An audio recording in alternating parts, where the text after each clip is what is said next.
What's up, fight fans? Welcome to Mr. Mustache MMA News. Today, I will discuss a really exciting upcoming fight this Saturday between Sean Brady versus Michael Morales. But guys, before we get into it, don't forget to hit the like and subscribe button to continue getting more MMA content by yours truly and help the channel grow. All right, guys, getting right into it. This is a fucking fun one. You got the 18-0 Michael Morales super prospect taking on the 18-1 super prospect of Sean Brady, right? Sean, who, coming off of a victory over the former champion Leon Edwards, seems to be primed for the next title shot, right? But the division is so thick, right? And like at this point, it's like, well, what? Do I wait a year and a half for my title shot, or do I stay active and dispatch the rest of the prospects? You stay active, right? Don't let the sport get away from you like Henry Cejudo did. So the thing here is Michael Morales is probably the only available guy who's even makes sense and worth fighting and taking that risk for. And it makes for one hell of a fight and one hell of a risk, because you have Sean, who's this grappling specialist, right? Just fucking thick. I mean, if you look at the guy, I mean, everywhere. I mean, it's like the guy doesn't have an ounce of fat. The dude is just, it doesn't make fucking sense. He just looks dense as fuck. It's crazy. And he uses all of that. Like, he looks so fucking strong in the grappling exchanges. He's just able to hold guys there. He's able to make them bend at his will, crush them, break them, smother them. And he had the loss, his one loss to Bilal, right? But that was a fight, it was 4 fights ago. Since then, he's had 3 fights, 3 victories since the loss to Bilal. But I think that loss he needed to have. I think he'll say the same thing. You can tell he didn't fight like himself. I don't even really think he grappled all that much. Only threw like 4 takedowns. And he just was not able, he just wasn't fighting himself. It's not even that he wasn't able to really find any success. He just was not fighting as his true self. He was very hesitant, and you could tell like he didn't want to take the risk. And in that fight, Bilal took advantage of that. When it came to the striking department, Bilal was a little bit more polished than Sean Brady in those moments. But since then, I think Sean has been able to use that loss to kind of take that pressure off of his back and kind of be himself.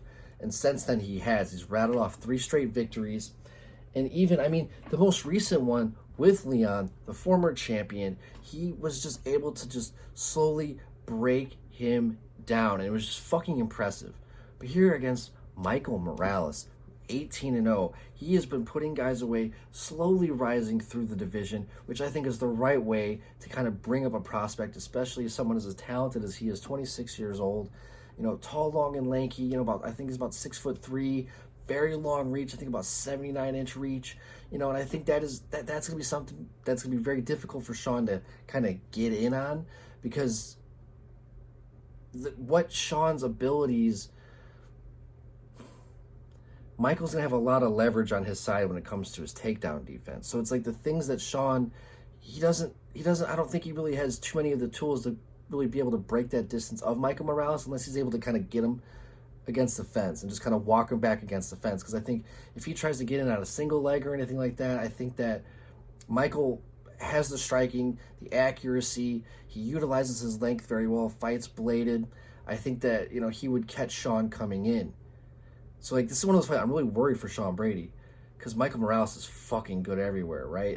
He's 18-0 with 13 knockouts, and in a lot of his victories, like his fight with Max Griffin, Jake Matthews, those are guys who were at least able to slow the fight down a little bit, but that's really all they were able to do, was just kind of slow Michael Morales down. And what he was able to do to Neil Magny, most recently, and Gilbert Burns, his accuracy to kind of just slip right through the guard of Burns, just kind of catch him, fucking perfect, man. So I'm a little nervous for Brady, who is a little stiff. He plots forward a little flat-footed at times, where I think Morales can kind of just bam, bam, just kind of tee off on him. So I want Brady to win, but like I am nervous. I'm nervous. I can see Morales knocking him out, putting him away. I really do. But then I can see Brady kind of going out there and maybe blasting a double leg and just say, fuck working, I'm breaking that distance, and just break that fucking distance, right? I don't know, but it's fun. I'm excited. So I want Brady to win, but I think Michael Morales is going to get his hand raised in this fight. Yeah. Guys, what do you guys think? Do you guys have Sean Brady? Do you guys have Michael Morales? I'd love to hear your guys' thoughts. That's going to do it for today, guys. Mr. Mustache, MMA News out. Let's fucking go, fight fans.